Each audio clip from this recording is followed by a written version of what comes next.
আল্লাহর প্রতি ভরসা, আল্লাহর প্রতি ভরসা। বলে আপনার সাহস আসলো তাই আপনার মুসা কালিমুল্লাহর মার কাছে হাজির। আল্লাহর পয়গম্বর মুসা কালিমুল্লাহ পৃথিবীর জমিন আপনার আসবেন, তাই আপনার দেখলেন মুসা কালিমুল্লাহকে আমার আল্লাহ পাক মুসা কালিমুল্লাহর চেহারার মধ্যে নূর দান করেছেন। বলো সুবহানাল্লাহ। আপনার চোখের মধ্যে আল্লাহ পাক আপনার নূর দিয়েছেন। তাই মা বললো বাচ্চার মা চিন্তা করবে না, আমি 12,000 বাচ্চার খবর ফেরাউনি পর্যন্ত দিয়েছি, কিন্তু এ বাচ্চার খবর ফেরাউন জানবে না, ফেরাউনে জানবে না। এক নয় দুই নয়, আমি 12,000 বাচ্চার খবর দিয়েছি ফেরাউনি সেনাবাহিনীকে। আর আমার পাওয়া খবরে মায়ের কোলে 12,000 বাচ্চা জবাই করেছে তারা, একটু দিলে মায়া দয়া আসেনি। এ বাচ্চার মা, আমি এই বাচ্চার খবর ফেরাউন পর্যন্ত পৌঁছাবো না, কারণ এই বাচ্চাকে দেখেই তার প্রতি একটু মহব্বত চলে এসেছে। জোরে বলুন সুবহানাল্লাহ। প্রত্যেকটি যুগে সাধারণ মানুষ অপেক্ষা নবীগণদের চেহারা আল্লাহ সুন্দর দিয়েছেন এবং আখলাক সকলের থেকে আলাদা হয়। জোরে বলুন সুবহানাল্লাহ। মুসা কালিমুল্লাহর মা তিনি আপনার বললেন, ও ফেরাউনি তাই মা, তবে বাচ্চার খবর যদি ফেরাউন পর্যন্ত না জানতে পারে, এ বাচ্চা জিন্দা থাকবে, এই বাচ্চা আপনার জীবিত থাকবে। তাই মা বলল, বাচ্চার মা চিন্তা করবে না, আমি ফেরাউনি পর্যন্ত বলবো না, ফেরাউনের কাছে খবর যাবে না। তাই মা আপনার চলে গেল। আল্লাহর কথা মোতাবিক আল্লাহ আপনার বলেছিলেন, আমার বান্দি জিন্দা থাকবে, বাচ্চা স্তন থেকে দুধ পান করাবে। স্তন থেকে আপনার দুধ পান করাতে শুরু করলেন। এক নয় দুই নয়, আপনার কমবে আপনার 3 মাস পর্যন্ত আল্লাহর পয়গম্বর মুসা কালিমুল্লাহ দুধ পান করেছিলেন। মুসা কালিমুল্লাহ 3 মাস দুধ পান করলেন মা জননী। 3 মাস পরে আপনার ফেরাউনি সেনাবাহিনীরা জানতে পারলো যে বনি ইসরাইলের একটা বাচ্চা এখনো জীবিত আছে। ফেরাউনি সেনা বাহিনীরা মুসা কালিমুল্লাহর বাড়ি থেকে দলের দল আসতে শুরু করলো। মুসা কালিমুল্লাহর মার কাছে মুসা নবীর বোন বললেন, মারিয়াম নামক বোন বললেন, আপনার ওগো মা জননী, আমার ভাই মুসার খবর মনে হয় ফেরাউনি সেনা বাহিনীরা শুনতে পেয়েছে, আপনি যান এই বাচ্চাকে কোন জায়গায় লুকিয়ে দেন। আল্লাহর পয়গম্বর মুসা কালিমুল্লাহকে জ্বলন্ত আপনার আগুনের আঙ্গারে আপনার ফেলে দেওয়া হলো। মুসা কালিমুল্লাহর মা তিনি আপনার জ্ঞান হারিয়ে ফেললেন। আপনার ফেরাউনি সেনা বাহিনীরা তারা আপনার পৌঁছালো বাড়িতে। পুরো বাড়িকে তারা দেখলো, পুরো জায়গাতে আল্লাহর পয়গম্বর মুসা কালিমুল্লাহকে যখন পেল না, মুসা কালিমুল্লাহর মাকে অজ্ঞান অবস্থায় দেখে তারা আপনার বাড়ি চলে যায়। জ্ঞান ফেরার পরে মুসা কালিমুল্লাহর মা বললেন, ও আমার বেটি, আমার পুত্র মুসা কোথায়? বলে জ্বলন্ত আগুনের উপর ফেলেছেন। জ্বলন্ত আগুন দেখা গেল, ওই আগুনে মুসা কালিমুল্লাহ বসে, কিন্তু একটু জায়গা পড়েনি। এবার জোরে বলবেন না। আমার আল্লাহ জিন্দা রাখছেন, আমার আল্লাহ হেফাজত রাখছেন। যে জ্বলন্ত আঙ্গার, জ্বলন্ত আগুনের চুলাতে আপনার ফেলা হলো, আল্লাহর নবী মুসা কালিমুল্লাহর একটু জায়গা পড়লো না। জোরে বলুন সুবহানাল্লাহ। একবার দরুদে পাক পড়ুন, আল্লাহুম্মা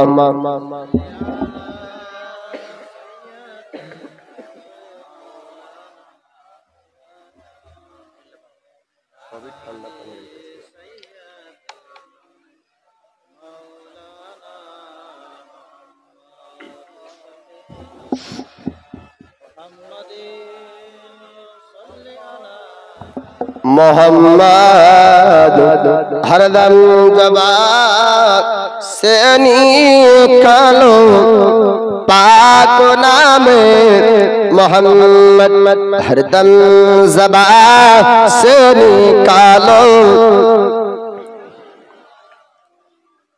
আমার আল্লাহ পাক আল্লাহ তাআলা তিনি আপনার বলেছেন আমার বান্দি চিন্তা করবে না, আমি আল্লাহ যাকে জিন্দা রাখবো জগৎ মারতে পারবে না, আমি আল্লাহ যাকে মারবো জগৎ রাখতে পারবে না। আল্লাহর ওয়াদা আল্লাহ পূর্ণ করবেন, আল্লাহ ওয়াদা করেছেন। আমার বান্দি তুমি চিন্তা করো না। ফেরাউনি সেনাবাহিনীরা তারা আসলো কিন্তু মুসা কালিমুল্লাহকে পেল না। আমার আল্লাহ জ্বলন্ত আগুনকে আপনার ফুল বাগিচা বানাতে পারে। আপনার বিবেক হার মানবে, আমার বিবেক যেখান থেকে হার মানবে আল্লাহর কুদরতি ক্ষমতা আপনার শুরু হবে। আপনার বিবেক আমার বিবেক বলবে যে আপনার পাথর কখনো পানিতে ভাসতে পারে না। আমার আল্লাহ হযরত ইউসুফ পয়গম্বরের জন্য আপনার পানির উপরে পাথর ভাসিয়ে রেখেছেন। আপনার বিবেক আমার বিবেক বলবে আগুন কখনো ফুল বাগিচা হয় না। আল্লাহ পাক ইব্রাহিম খলিলুল্লাহর জন্য আপনার ফুল বাগিচা বানিয়েছিলেন। আপনার বিবেক আমার বিবেক বলবে পাথর কখনো শূন্যের উপর থাকতে পারে না। আমার আল্লাহ পাক খাজা গরিবে নওয়াজের জন্য জয়পাল যুগে যখন পাথর মারল, আমার আল্লাহ বলে আমার ওলির উপর আঘাত করবি না, শূন্যের উপর পাথর থেকে গেল। আপনার আমার বিবেক যেখানে হার মানে আল্লাহর কুদরত ওখান থেকে শুরু হয়। আমার আল্লাহ মুসা কালিমুল্লাহকে জ্বলন্ত আগুনের উপর রাখলেন কিন্তু মুসা কালিমুল্লাহ পড়লেন না। আমার আল্লাহ আগুন লিভিয়ে আগুনকে ঠান্ডা জায়গা বানিয়ে দিলেন। ফিরাউনের সেনাবাহিনী চলে গেল। আমার আল্লাহ আবার অবস্থায় আমার বান্দি চিন্তা করবে না, এই বাচ্চাকে দরিয়ায় ভাসিয়ে দাও, আমি আল্লাহ এই বাচ্চাকে জিন্দা রাখবো। জোরে বলুন সুবহানাল্লাহ। আল্লাহ বললেন এ আমার বান্দি ফিরাউনি যেহেতু সন্দেহ করেছে, জানতে পেরেছে যে বানি ইসরাইলের মধ্যে একটি বাচ্চা জিন্দা জীবিত আছে, কখনো কখনো হয়তো তারা হামলা করতে পারে, হয়তো কোনো সময় চলে আসতে পারে।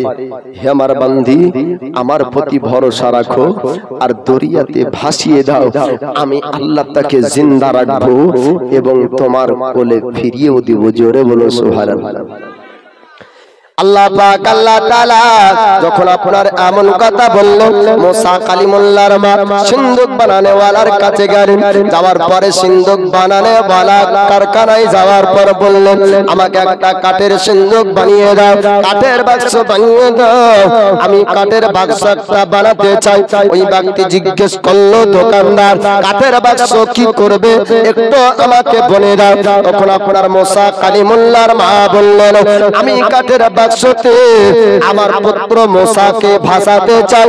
সত্য কথা যখন বললেন একজন বুড়ি শোনার পরে সঙ্গে সঙ্গে ফেরাউনের আপনার রাজপ্রাসাদে ছুটতে শুরু করলো। ফেরাউনি সেনাবাহিনীকে আপনার খবর দেওয়ার জন্য আমার আল্লাহ পাক তার জবানে তালা মারলেন। জোরে বলুন সুবহানাল্লাহ। বলতে চেষ্টা করে কিন্তু আপনার বলতে পারে না। আবার রাজপ্রাসাদ থেকে বাইরে আসে, জবান আপনার ফুটে যায়, কথা বলতে পারে। রাজপ্রাসাদের ভিতরে বলার জন্য যায়, আবার আল্লাহ পাক জবানে তালা মেরে দেয়। আবার বাইরে আসে, জবান খুলে যায়, আবার ভিতরে যায়, জবান আপনার তালা মেরে দেয়, কথা আপনার বলতে পারে না। আমার আল্লাহ পাক মুসা কালিমুল্লাহর খবর ফেরাউন পর্যন্ত পৌঁছাতে দিবেন না, তার জন্য একজন ব্যক্তির জবান পর্যন্ত আমার আল্লাহ ছিনিয়ে না। জোরে বলুন সুবহানাল্লাহ। বুড়ি চেষ্টা করে যে ফেরাউনকে যদি বলে দিই তাহলে বাদশা ফেরাউন তো ইনাম পুরস্কার দিবে কিছু নাকি। রাত দেশের রাজা যেটা জানতে পারে না, খুব তদন্ত করেও জানতে পারে না, আর ও খবর যদি রাজা পর্যন্ত পৌঁছে দেওয়া যায় তাহলে ইনাম তো সে পাবেই, তাই না? তো বানি ইসরাইলের কোন ব্যক্তি জিন্দা আছে না নাই এ খবর ফেরাউনের কাছে নাই। তো ফেরাউনি সেনাবাহিনী অথবা জালিম বাদশা মিশরের ফেরাউন তার কাছ পর্যন্ত যদি পৌঁছায় তাহলে পুরস্কার পাবো। এ লালস এ লোভে ভিতরে ঢুকে রাজপ্রাসাদে আর জবানে তালা পড়ে যায়। তারপর ইশারা করে বলার চেষ্টা করে, ইশারা করে এক এক হয়ে যায় আর আপনার মারতে মারতে তাকে রাজপ্রাসাদ থেকে বের করলো। আর ও মহিলা বুঝে নিল যে নিশ্চয় স্রষ্টা প্রতিপালক রব একজন আছেন, তিনি চান না যে এ বাচ্চার খবর ফেরাউন পর্যন্ত জানতে পারুক। তাই ভিতরে গেলে তালা পড়ে যায় জবানে, আর বাইরে আসলে জবান খুলে যায়। তখন ও মহিলা তওবা করল, বলল, আল্লাহ এবারকার মতন বলার শক্তি দাও, আমি আর এই খবর কোনোদিন ফেরাউনকে দিব না। আমার আল্লাহ জবান আপনার ফিরে দিলেন, কথা বলার শক্তি দিলেন। বাক্স বানানো হলো, মুসা আলাইহিস সালামকে আপনার দরিয়াতে মুসা আলাইহিস সালামের মা ভাসিয়ে দিলেন। মুক্তাসার করে বলি, আল্লাহর পয়গম্বর মুসা কালিমুল্লাহকে আপনার দরিয়াতে আপনার ভাসানো হলো। দরিয়াতে মুসা কালিমুল্লাহকে ভাসিয়েছেন। আমার আল্লাহ বলেছিলেন, আমি জিন্দা রাখবো এই বাচ্চাকে, আমি তোমার কোলে ফিরিয়ে দিব। মুসা কালিমুল্লাহর মার কাছে আল্লাহ পাক ওয়াদা করেছিলেন, আপনার দরিয়াতে ভাসা বাচ্চা আর ফেরাউনের সেনাবাহিনীরা ওই দরিয়াতে ফেরাউনের কন্যা আর ফেরাউনের আপনার বাড়ির যারা বান্দী ছিল, ফেরাউনের বাড়ির যারা আপনার কৃত দাস ছিল, তারা ওই দরিয়াতে আপনার গোসল করার জন্য গিয়েছে। তারা আপনার আবাদ পেল, ফেরাউনের সেনাবাহিনীরা আবাদ পেল বাচ্চার কান্নার। আল্লাহর পয়গম্বর মুসা কালিমুল্লাহ বাক্সের মধ্যে আপনার ভরা আছে। ফেরাউন হুকুম করলো আর সেনাবাহিনীদেরকে, যাও যাও বাক্সটার কিনারায় নিয়ে আসো। বাক্সটা আপনার কিনারায় আনা হলো। আপনার একজন ব্যক্তিকে বলল, খোলো, ভিতরে কি আছে একটু দেখে নাও। আপনার হাজার চেষ্টা করার পরে বাক্স আপনার খুলতে পারলো না। আর একজন ব্যক্তি চেষ্টা করলো, খোলা গেল না। এমন চেষ্টা করলো, খোলা গেল না। সবার চেষ্টা আপনার যখন হার মেরে যায়, আল্লাহর নেককারে আপনার বান্দী, আল্লাহর প্যারি বান্দী নাম তার হযরত আসিয়া, তিনি আপনার একবার চেষ্টা করাতে আল্লাহর পয়গম্বর মুসা কালিমুল্লাহর নূরানি চেহারাকে দেখতে পায়। জোরে বলুন সুবহানাল্লাহ। আল্লাহর বান্দী হযরত আসিয়া তিনি আপনার বললেন, স্বামী গো, এই বাচ্চাকে আমরা পুত্র বানাতে চাই, এই বাচ্চাকে আমাদের বেটা বানাতে চাই, আমাদের রাজপ্রাসাদে রাখবো, আমরা তাকে বড় করব, আমরা কোলে নিব, আমরা বড় করব, আমাদের রাজপ্রাসাদের ওয়ারিশ হবে। আপনার ফেরাউন তখন বলল, আসিয়া তুমি যদি তোমার পুত্র বানাতে চাও, তবে এই বাচ্চাকে আমরা পুত্র বানাবো। ওই সময়তে হামান পাপী বলল, ফেরাউন এই বাচ্চাকে যদি আপনার রাজপ্রাসাদে পুত্র বানিয়ে নেন, আপনি তো তার খবর জানেন না, হয়তো বনি ইসরাইলের কোন বাচ্চা হতে পারে। আসিয়া তখন বলেছিলেন, স্বামী যান, নির্দিষ্ট ভাবে যদি আপনি না জানেন, তবে বাচ্চাকে আপনি কতল করবেন না, আপনার ভাই বনি ইসরাইলের বাচ্চাকে নিয়ে, কিন্তু এই বাচ্চা অন্য কোন জায়গার হতে পারে, আপনি খবরদার বাচ্চাকে আঘাত করবেন না। আল্লাহ পাক আল্লাহ তাআলা হযরত আসিয়ার কাছে আল্লাহর পয়গম্বর মুসা কালিমুল্লাহ আপনার পড়ালেন।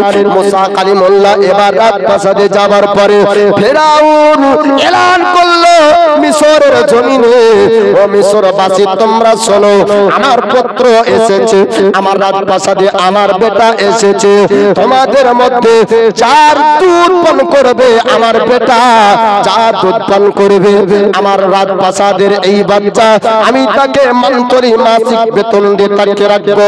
তখন মিশরের রমণীরা রেশনের দোকানের নয় লাইন দিতে আপনার শুরু করলো। আপনার আগের পর এক মহিলারা আসে, দুধ পান করানোর চেষ্টা করে, কিন্তু না না, আমার আল্লাহর পয়গম্বর মুসা কালিমুল্লাহ কোন ব্যক্তির স্তন থেকে দুধ পান করেন না। আমার আল্লাহ পাক চেয়েছিলেন যে হযরত মুসা কালিমুল্লাহ তিনার মার স্তন থেকে দুধ পান করবেন। এমন সময় একজন বাচ্চা মহিলার আওয়াজ শুনতে পাওয়া যায়। তিনি আপনার বললেন, ও রাজা ফেরাউন শুনুন শুনুন, একজন মহিলার পরিচয় আমি বলতে পারবো, যেই মহিলাকে ডাক দিলে এই বাচ্চা দুধ করবে। তখন হামান পাপী বলেছিল, ও ফেরাউন শুনুন শুনুন, এই বাচ্চার খবর নিশ্চয় মেয়েটা জানে, নচেত কেমন করে বললো যে অমুক মহিলার বাচ্চা আপনার স্তন থেকে দুধ পান করবে। তখন আপনার মারিয়াম হযরত মুসা কালিমুল্লাহর বোন বললেন, রাজা ফেরাউন, আমি যে মহিলার কথা বললাম ওই মহিলাটা পাক পবিত্র অবস্থায় থাকে, সুন্দর খুশবু ব্যবহার করে, আর সব সময় সে পরেশগারী অবস্থায় থাকে, সব সময় পর্দায় থাকে, বেহায়াই তার মধ্যে পাওয়া যায় না, বেপরদাই পাওয়া যায় না, নাপাকি অবস্থায় থাকে না। এর জন্য বললাম ওই মহিলা দুধ হয়তো পান করবে, বলে তাকে ডাক দেওয়া হোক, অন্য কেউ না, অন্য কেউ না, আল্লাহর নবী মুসা কালিমুল্লাহর মাকে আপনার ডাক দেওয়া হলো। মুসা কালিমুল্লাহ একবারে তিনার মা জননীর স্তনের দুধ পান করেন। জোরে বলো। যখনই মাকে পেয়েছেন তার স্তন থেকে দুধ পান করলেন। বাকি যত রমণীরা ছিল কারো স্তন থেকে মুসা নবী দুধ পান করলেন না, আমার আল্লাহ করতে দিলেন না, মুসা নবী ইচ্ছাও করলেন না। আর মাকে যখন পেলেন তো মুসা আলাইহিস সালাম স্তন থেকে দুধ পান করলেন। জোরে বলুন সুবহানাল্লাহ। ঘটনা আপনারা যেমন শুনেছেন যে হালিমাতুস সাদিয়ার পূর্বে মহিলারা আসলো আমিনার কাছে, শুনলো আব্দুল্লাহ বেঁচে নাই, আর কেউ নিল না, আমিনার কাছে থুয়ে নবীকে চলে গেল। শুনেন নাই? কিন্তু হাকিকাত হলো কি জানেন? হাকিকাত হলো এই, আমার নবীকে আল্লাহর রহমতের নবী করে পাঠিয়েছেন, তাই তিনি চেয়েছেন যে হালিমার ঘরে যাব আর তার ঘরের গরিবীকে দূর করব। জোরে বলুন সুবহানাল্লাহ। আমার আল্লাহ চেয়েছেন যে তার মাকে পাঠাবো, যেমন তার মার কাছে ওয়াদা করেছিলাম, এই বাচ্চাকে কুমিরে খাবে না, মাছে খাবে না, দরিয়ায় ডুববে না, এই বাচ্চা জিন্দা থাকবে, আমি আল্লাহ তাকে জিন্দা রাখবো এবং এই বাচ্চাকে তোমার কোলে ফিরিয়েও দিব। জোরে বলুন সুবহানাল্লাহ। আল্লাহ ওয়াদা আপনার পূর্ণ করলেন। হযরতে মুসা আলাইহিস সালাম কত বছর ছিলেন? কত বছর ছিলেন? 30 বছর বয়স পর্যন্ত আপনার মিশরের জমিনে ফেরাউনের রাজপ্রাসাদে আপনার ছিলেন। 30 বছর বয়সে ওখান থেকে আপনার গিয়েছিলেন হযরত সুয়াইব আলাইহিস সালামের কাছে। 10 বছর ছিলেন তিনার বেটিকে বিবাহ করে। জোরে বলবেন না সুবহানাল্লাহ। 40 বছর বয়সে তিনার নবীর নবুয়াতের প্রকাশ হয়। মুসা আলাইহিস সালামেরও 40 বছরে প্রকাশ হয়েছে, আর আমাদের নবীরও 40 বছর বয়সে প্রকাশ হয়েছে। তো মুসা আলাইহিস সালামের বাজুতে কত শক্তি ছিল একটু আপনাদেরকে বলি। মাহফিলের মাজমার পরিস্থিতি, মাঝে মাঝে বাদ্যওয়ালার দলের গল্প শুনেন নাই? ওই রকম মাঝে নাই, ডানে নাই, পিছনে নাই। যুবক ভাইরা পিছনে ভিডিও করছে, বলছে তো আপনার ওয়াজ শোনার লেগে না, ফেসবুকে একটু দিব তার জন্য। আর পিছনে ভাই যারা আছেন, যদি আপনাদেরকে ডাকি তো বলেছি যদি একবার ডাকে দেখো, ডাকলেই উঠে ভগবান বাড়ি যাবো, আমি ডাকবো তো না। যদি সামিয়ানার নিচে আসেন তো নেকি পাবেন, আর বাইরে থাকলে ভিডিও করাই হবে। যাহা জিক্রে মাহফিল হতা হে ওহা খুদ খুদা করিব হতা হে। আল্লাহর জিকির আজকার যেখানে হয় সেই জায়গাতে আল্লাহর রহমত বর্ষণ হয়। জোরে বলুন সুবহানাল্লাহ। তরুণ যুবকেরা এই মাহফিল সাজিয়েছে, কিন্তু গোটা গ্রামের মারহুম মারহুমাদের জন্য আজকে আখরি মোনাজাত হবে। যে আমার পরিস্থিতি খুব ভালো নাই, তারপরেও আপনাদের কাছে এসেছি আপনাদের ইমাম হযরত মাওলানা সোয়াইব আলম রেজবি সাহেবের আবেদনে। আমাদের বন্ধু প্রিয় মামু, আমাদের ক্লাসমেট। যাই হোক, আমি 4 দিন থেকে জ্বরের অবস্থা আছি, তারপরে কিছুক্ষণ শোনাবো, কিন্তু আখরি মোনাজাত শেষ দোয়াতে শরীক হন। আমার ওয়াজ ভালো লাগবে না, শুনেন না, কিন্তু শেষ দোয়া পর্যন্ত একটু থাকার চেষ্টা করুন বাবা। তো মুসা আলাইহিস সালাম মাকে পেলেন আর মার স্তনে দুধ পান করলেন। আজ বর্তমান সময়ে আমরা মায়ের স্তনে দুধ পান করে আমরা মায়ের হক কাকে বলে এটা বুঝি না, ঠিক না? বিবির মহব্বতে পড়ে বিবিকে সন্তুষ্ট করতে গিয়ে হাজারো মাকে দুঃখ দিয়েছি, কিন্তু ও জানে না বিবি গেলে হাজার বিবি পাওয়া যায়, মা গেলে একটি মা পাওয়া যায় না। মা গো তোমার দুধ দে না, শোধ করা যায় না। জোরে বলুন সুবহানাল্লাহ। কারা কারা শোধ করতে পারবেন হাত উঠান দিনি। মায়ের দুধের ঋণ কারা কারা শোধ করতে পারবেন না তারা তারা হাত তুলেন দিনি। সুবহানাল্লাহ। তাহলে এরা মাকে যেন আঘাত না দেয়। এ যুবক ভাইরা, মাকে দুঃখ দিবেন না, মাকে কষ্ট দিবেন না। মা গো তোমার দুধ দে না, শোধ করা যায় না। গায়ের খাল জোতা করলে তবু মিটে না, মায়ের মানে ব্যথা দিও না। তোর জন্মদাতা মা গো তোমার দুধ দে না, শোধ করা যায় না। এটা বলে বাপ মুসা আলাইহিস সালামের ঘটনা বলবো। ফেরাউনের বাড়ি থেকে কেন গেলেন, কোথায় গেলেন, কিভাবে গেলেন, আর গিয়ে কি করলেন আপনাদেরকে বলবো, তবে একটু শুনুন। আর যুবক ভাইদেরকে বলবো মার মহব্বত, মার ভালোবাসা অন্তরে রাখবেন। নিজের মুখের অন্ন নিয়ে আমাদের খাওয়াই, মা জননী উপোস থেকে সারা দিন কাটাই।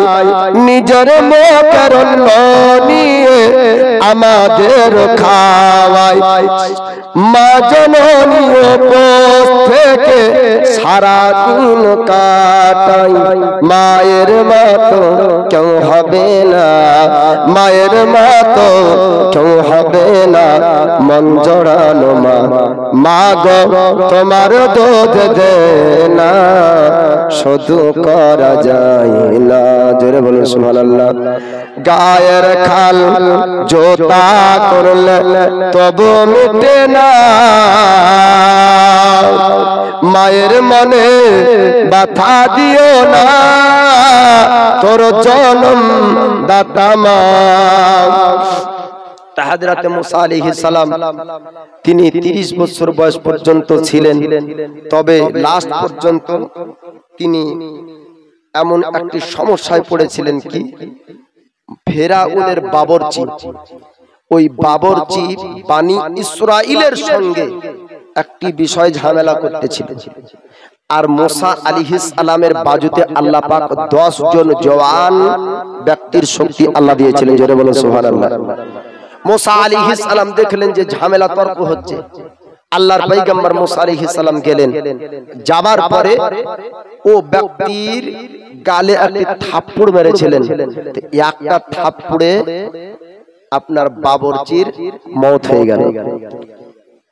আর ওই সময় ফেরাউন বলল যে আমি তো এত বড় পালোয়ান, আর আমার বাবরচিকে এসে মেরে যায়, এ কত বড় পালোয়ান। এর জন্য তদন্ত শুরু করলো। আল্লাহ পাক মুসা আলাইহিস সালামকে ওই জায়গা থেকে ইশারাতান কারো মাধ্যমে আল্লাহর নবী মুসা আলাইহিস সালাম তিনি চলে গেলেন।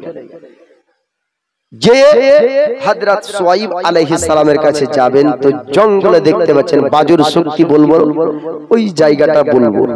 মুসা আলাইহিস সালাম যাচ্ছেন তো একটি জঙ্গলে ইন্দারা কুয়া আছে, ওই কুয়াতে পানি উঠাচ্ছে কিছু পুরুষ ব্যক্তি, আর দুজন রমণী মহিলা পর্দার আড়ালে দূরে দাঁড়িয়ে আছে।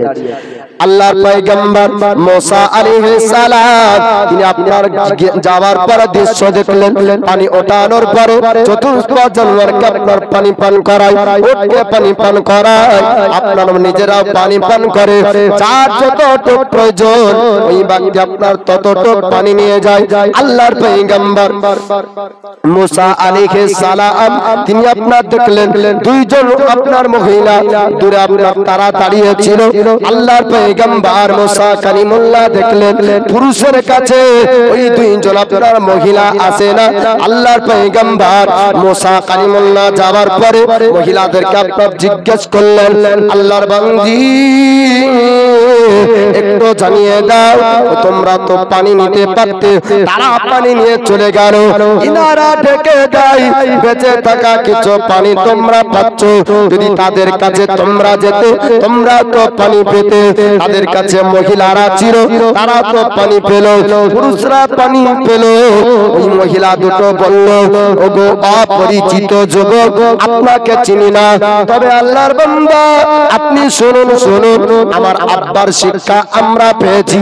আমার আব্বা বলেছে কোন পুরুষের সামনে আমরা যাব না, এটা আমার আব্বা শিক্ষা দিয়েছে। বলে তোমরা কি পানি এটা এখান থেকে নিতে পারবে? বলে না না, আমরা পানি ওঠাতে পারবো না, কেননা যে পানির ইনারাটা ঢাকা যে পাথর দিয়ে, এক নয় দুই নয় প্রায় কমবে 10 জন জওয়ান ব্যক্তিকে লাগে এই পাথরটা সরানোর জন্য। আর পাথরটা সরানোর পরে যে বালতিতে পানি ওঠানো আপনার হবে 10 জন পুরুষের শক্তি লাগবে। মহিলা দুজন বলল আমাদের দ্বারা সম্ভব হবে না। আল্লাহর নবী মুসা কালিমুল্লাহ তিনি আপনার বললেন, ও আল্লাহর বান্দি তোমরা চিন্তা করবে না, আমি মুসা তোমাদের জন্য পানির ব্যবস্থা করব। জোরে জোরে বলুন সুবহানাল্লাহ। আপনার ইনারা থেকে পাথর সরিয়ে দিলেন, পানি আপনার উঠালেন, পানি উঠানোর পরে তাদেরকে আপনার পানি দিলেন। আল্লাহ নবী সহিহ পয়গম্বর আলাইহিস সালামের কাছে আর দুইজন বেটি যাওয়ার পরে বললেন, আব্বা জান আজকে অপরিচিত সুন্দর চেহারার অধিকারী একজন যুবকের সঙ্গে সাক্ষাৎ হলো, আর যুবকের বাজুতে এত আপনার শক্তি দেওয়া হয়েছে, 10 জন শক্তি তার বাজুতে। আল্লাহর পয়গম্বর সহিহ আলাইহিস সালাম বুঝলেন সাধারণ কোন মানুষ না, ইনি আল্লাহর পয়গম্বর মুসা কালিমুল্লাহ। সহিহ আলাইহিস সালাম বললেন তার বেটিদেরকে, ও আমার বেটি তোমরা শোনো, যে ব্যক্তিকে তোমরা দেখেছো সাধারণ মানুষ না, ওই ব্যক্তি হলো আল্লাহর পয়গম্বর, নাম তার মুসা কালিমুল্লাহ। আল্লাহ পাক ফেরাউন বংশের ঘরে রেখেছিলেন, ওখান থেকে আপনার এখানে আসবে। আমার আল্লাহ পাক আমাকে জানিয়েছে, ওগো আমার পয়গম্বর সহিহ তোমার কাছে আমার নবী যদি মুসা যায় তবে তাকে আশ্রয় তোমাকে দিতে হবে, জায়গা দিতে হবে। আল্লাহর পয়গম্বর সহিহ আলাইহিস সালাম বললেন, যাও যাও ও ব্যক্তিকে নিয়ে আসো আমার কাছে। আপনার ডাক দেওয়া হলো, আল্লাহ নবী আপনার সহিহ আলাইহিস সালামের কাছে মুসা কালিমুল্লাহ তিনি আসলেন। আসার পর থাকতে শুরু করলেন, কয়েকদিন যেতে না যেতে সহিহ নবী বললেন, ওগো আল্লাহর পয়গম্বর মুসা আমার বেটির সঙ্গে তোমার বিবাহ দিতে চাই, শর্ত হলো এই 10 বছর আমার বাড়িতে তোমাকে থাকতে হবে। শর্ত সাপেক্ষে আপনার মেনে নিলেন। আল্লাহর পয়গম্বর মুসা আলাইহিস সালামকে আপনার হযরতে সহিহ পয়গম্বর আলাইহিস সালাম একটা আপনার লাঠি দিয়েছিলেন বকরি হাগানোর জন্য, বকরি তাড়ানোর জন্য। আল্লাহ পাক 40 বছর যখন বয়স হলো মুসা নবীর, ওই লাঠির মধ্যে আল্লাহ বলো কি ক্ষমতা দান করলেন, মুজিজা দান করলেন, যে লাঠিটা জমিনে আপনার মুসা নবীকে আল্লাহ পাক বললেন আমার করিম এই লাঠিটা একবার তুমি জমিনে মারো। আপনার জমিনে মারা হলো, জমিনে আপনার ফেলা হলো, ভয়ঙ্কর অজাগর সাপ আপনার পরিণত হয়। আমার আল্লাহ পাক বললেন, ওগো মুসা এবার তুমি সাপটা ধরতে যাও। আল্লাহর নবী মুসা কালিমুল্লাহ বললেন, আয় আল্লাহ এত ভয়ঙ্কর বড় সাপ আমি কেমন করে ধরবো? আমার আল্লাহ পাক বললেন, মুসা এই সাপ দেখে তুমি ভয় করবে না, জমিনে যখন তুমি লাঠিকে আঘাত করবে আমি আল্লাহ তাকে সাপ বানাবো, আর যখন তুমি ধরবে আমি আল্লাহ তাকে লাঠি বানাবো। এবার জোরে বলবেন না সুবহানাল্লাহ। তুমি যদি লাঠিটা মারো তাহলে আমি কি করব? অজাগর বানিয়ে দিব। আর তুমি যদি অজাগরকে ধরে লাও আমি আল্লাহ সাপ বানিয়ে দিব। তুমি যেটা করবে আমি আল্লাহ কবুল করব। জোরে বলুন সুবহানাল্লাহ। তারপরে 40 বছর বয়সের পরে আপনার অলৌকিক ক্ষমতা শক্তি পাওয়ার পেলেন মুসা আলাইহিস সালামকে।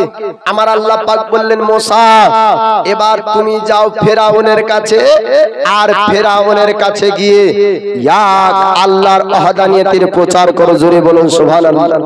স্রষ্টা প্রতিপালক রব একজন আছে, এটা তাকে বিশ্বাস করতে বলো। আমার পক্ষ থেকে পাঠানো তুমি পয়গম্বর রাসূল, ঈমান আনতে বলো, কালেমা পড়তে হবে তাকে।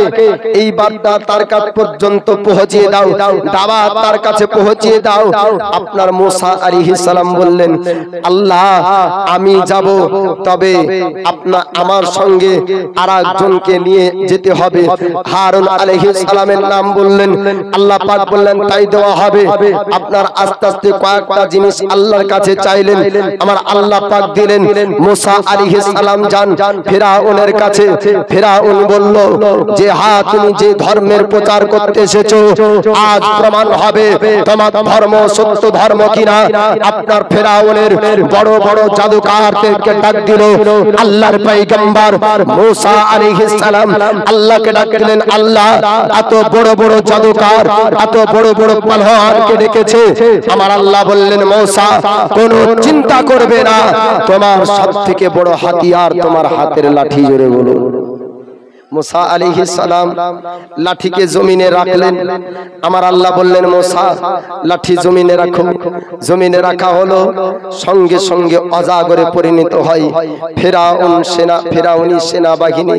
তারা বলল, পালা, এখান থেকে পালা, কেননা এখানে যদি থাকিস এ অজাগর কাউকে রাখবে না। অজাগর সাপ দেখে তারা আপনার পালিয়ে গেল।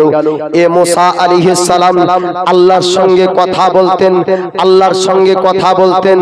আল্লাহ পাক মুসা আলাইহিস সালামের সঙ্গে কথা বলতেন। মুসা নবীকে কালিমুল্লাহ বলা হয়। আল্লাহর প্রতি ভরসা রাখুন। মুসা নবীকে আল্লাহ জিন্দা রেখেছেন, ফেরাউন মারতে পারেনি। মুসা আলাইহিস সালামকে আমার আল্লাহ পাক দরিয়াকে হুকুম করেছিলেন, দরিয়া দুভাগে বিভক্ত হয়ে যাও, আমার নবী মুসা যাবে। মুসা কালিমুল্লাহ পার হলেন, দরিয়া বিভক্ত হয়ে গেল দুই ভাগে। ফেরাউনি সেনাবাহিনী পড়লো, ফেরাউন পড়লো। আমার আল্লাহ বলছেন, পানি আবার চলে আয়। আবার রাস্তা থেকে পানি দরিয়া হয়ে গেল। আমার আল্লাহ সব পারে, ও আল্লাহর প্রতি ভরসা রাখুন। যুবক ভাই, আওয়াজের পরিস্থিতি ভালো নাই, ওয়াজ শোনানো যাবে না। তবে কয়েকটা আপনাদেরকে সুন্দর আমরিয়ার কথা বলে আমি এখান থেকে বিদায় নিব। কোনদিন রুজির বরকতে, আপনার রুজির উন্নতির জন্য, ধনী হওয়ার জন্য, বড় লোক হওয়ার জন্য, পয়সা বাড়ানোর জন্য লটারি কাটবেন না, কারণ লটারি কাটা হলো হারাম। যুবকদেরকে বাঁচতে হবে। এই লটারিতে অনেক সংসার নষ্ট হলো, অনেক আপনার মহিলার গহনাকে বিক্রি করতে হলো। এই যুবক এই লটারি থেকে বাঁচতে হবে।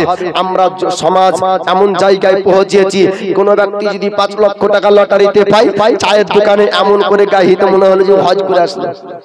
বলি না যে অমুকের বেটা 5 লাখ পেল রে, অমুকের বেটা 5 লাখ পেল রে। তো আপনার এই ডিক্লার, এই এলান শোনার পরে আরেকজনের মধ্যে লালস, লোভ জাগবে যে অমুকজন 5 লাখ পেল, তা আমি একবার চেষ্টা করে দেখি। ওটাকে বন্ধ করুন, আপনি বলবেন না, হারামকে সমর্থন করা হবে। যখনই শুনবেন অমুকের বেটা 5 লাখ পেল, ছি ছি ছি, 5 লাখ টাকার হারাম খাবে, ধিক্কার জানান, ঘৃণা করেন। জি, আল্লাহ যাকে ভালোবাসে তার ভাগ্যে কোনোদিন লটারি আসে টাকা পাবেন না। কেউ বলে যে কি আর ভাগ্যে কি ভালো রে 2 লাখ টাকা পেয়ে গেল। যার ভাগ্য ভালো হয় সে লটারি টাকা পায়। যার বদনসিব, যার ভাগ্য ভালো নয়, ও ব্যক্তি লটারি টাকা পায়। কারণ আল্লাহ যাকে ভালোবাসে তাকে হারাম খেতে দেয় না। জোরে বলুন সুবহানাল্লাহ। লটারি কাটা যেমন হারাম, লটারি থেকে পাওয়া টাকাও হলো হারাম।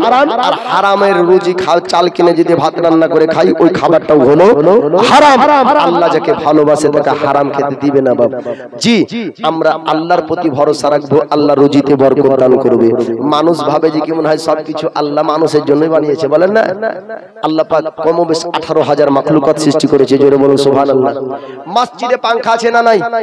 মসজিদে পাঙ্খা আছে, মসজিদে পাখা আছে, মসজিদে ফ্যান আছে, এসি লাগানো কোন কোন মসজিদে আছে, তারপরেও মসজিদের কাতার খালি। আর যখন পাট পড়ে যাবে তখন ঢালের ভে নামাজ পড়তে যায়। তা আল্লাহ জানে না যে আমার বান্দারা কত নাটক করতেছিল? জানে না যে মাঠে কত নাটক করতে এসেছে, দেখ অভিনয় করতে এসেছে। আরে মানুষকে ধোঁকা দেওয়া যায়, আল্লাহকে ধোঁকা দেওয়া যায় না। বলে আল্লাহ তোমার কাছে রোদে নামাজ পড়তে এসেছি, পানি দাও। বলে যে ছায়াতে তুই কি করছিলি? ছায়াতে নামাজ কাজা করেছিস, ফ্যান চলছিল তাও কাতার ভর্তি করতে পারিসনি, আর ঢালের ভে নামাজ পড়ে তুই পানি চাইবি? আল্লাহর নবী মুসা আলাইহিস সালাম তার কওমবাসী যখন মুসা নবীকে বলছেন হুজুর একটু আল্লাহর কাছে দোয়া করুন। বলে কি দোয়া? আল্লাহ যেন পানি দেয়, মাটি শুকিয়ে যাচ্ছে, উটরা পানি পান করতে পারে না, উট উটনি গুলার পিপাসায় ছটফট করছে, বাচ্চা দুধ পায় না মায়ের স্তন থেকে, এমন পরিস্থিতি দেখা গিয়েছে, আপনি একটু দোয়া করুন যেন পানি হয়। তা আল্লাহ পাক এর কাছে দোয়া করছেন মুসা নবী। আল্লাহ বলছেন 6 মাস পর দেব। কমাস পরে 6 মাস পর কওম মুসা আলাইহিস সালামের উম্মত শোনার পরে বলছে দে তেরি এখন পিপাসায় হলকম শুকিয়ে যাচ্ছে, 6 মাস পর পানি দেবে, চল বাড়ি চল, বাড়ি চল। বাড়ি যেতে না যেতে আমার আল্লাহ পানি দিয়েছেন, জোরে বলুন সুবহানাল্লাহ। বাড়ি পৌঁছাতেই পারলো না, আল্লাহ পাক পানি দিয়ে দিলেন। মুসা আলাইহিস সালামের কওমবাসী বলছে হুজুর আজ পর্যন্ত মিথ্যা বলেন, আজকে নতুন মিথ্যা বললেন। মুসা আলাইহিস সালাম বলছেন আল্লাহ কোনদিন আমি মিথ্যা বলি না, কোনদিন আমার কথা এমন হয় না, তোমার সঙ্গে কত কথা বলেছি, আজ তুমি বললে 6 মাস পর পানি হবে, বাড়ি যেতে না যেতেই পানি। আমার আল্লাহ বলছেন মুসা তোমার কওমবাসী তোমার উম্মত মানুষ শুনলো 6 মাস পর পানি হবে, শুকরিয়া আমার করতে পারলো না, তারা সবুর করতে পারলো না, তারা ধৈর্য রাখতে পারলো না, কিন্তু 6 মাস পর পানি হবে শুনে ছোট্ট ছোট্ট পিঁপড়ে পিপিলিকা গুলা আকাশের দিকে মুখ করে আমার শুকরিয়া করতে লাগলো। আমি আল্লাহ ওই পিপিলিকাদের শুকরিয়া করাতে সন্তুষ্ট হয়ে পানি দিয়েছি মানুষের জন্য না, জোরে বলুন। মানুষ ভাবে মনে হয় ঢাল ভাঙলেই না পানি হবে, না, মানুষ সব থেকে পাপী। আল্লাহ পাক মানুষকে উত্তম আকৃতি দান করেছে, আল্লাহ পাক মানুষকে আশরাফুল মাখলুকাত বানিয়েছে। এ মানুষ উত্তম আকৃতি পেত না, মানুষ উত্তম মাখলুক হতো না, এ মানুষ আশরাফুল মাখলুকাত হতো না যদি মানুষের মধ্যে আমার দয়ার মুস্তাফা না আসতো, জোরে বলুন সুবহানাল্লাহ। আমার দয়ার মুস্তাফাকে মানবী আকৃতি, মানবী সুরাতে, মানবের বেশে, মানবের নিকটে পাঠিয়ে মানব জাতিকে আশরাফুল মাখলুকাত বানালেন। দরুদে পাক পড়েন আল্লাহুম্মা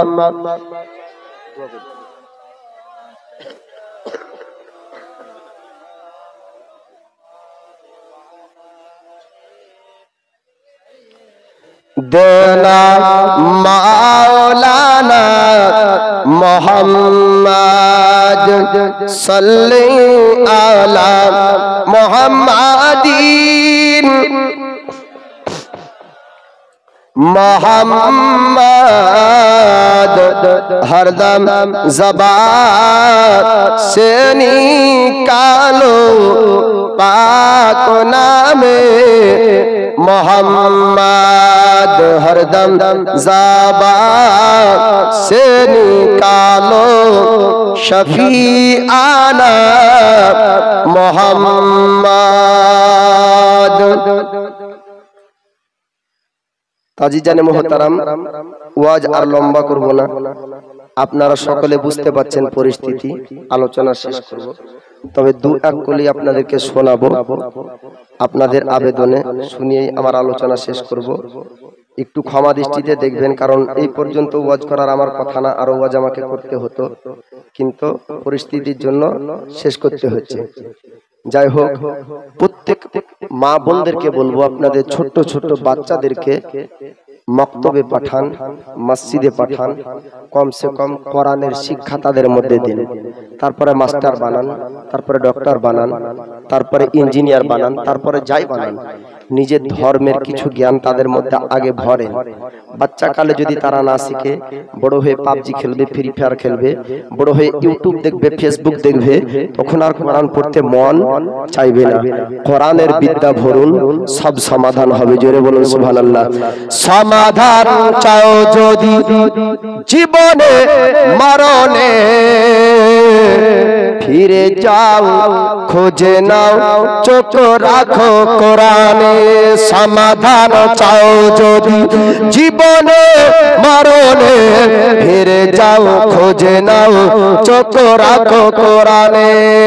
তবে পাবে সুখ শান্তির ঠিকানা, তবে পাবে সুখ শান্তির ঠিকানা, যদি মেনে নাও তুমি মনে প্রাণে।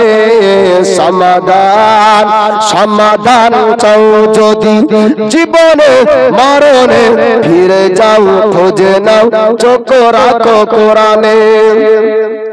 এত চির অমলান চির মুক্তির ডাক, এ যে মহাবাণী খোদা এ কালামে পাক। জোরে বলুন সুবহানাল্লাহ।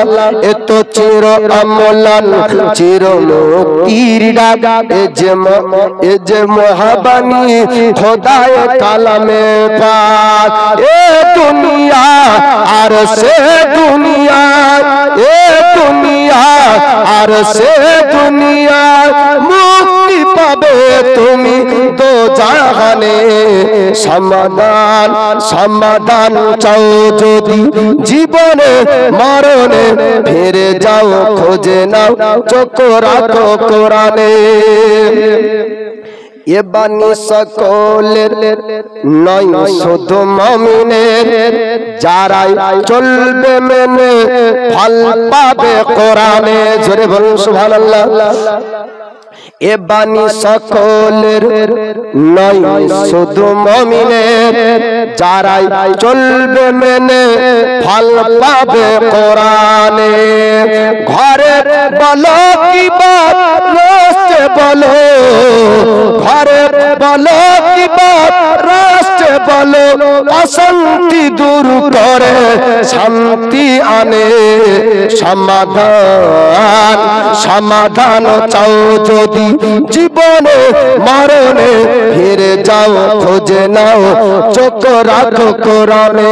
সমাধান চাও যদি জীবনে মরণে, ফিরে যাও খোঁজে নাও চোখ রাখো কোরআনে।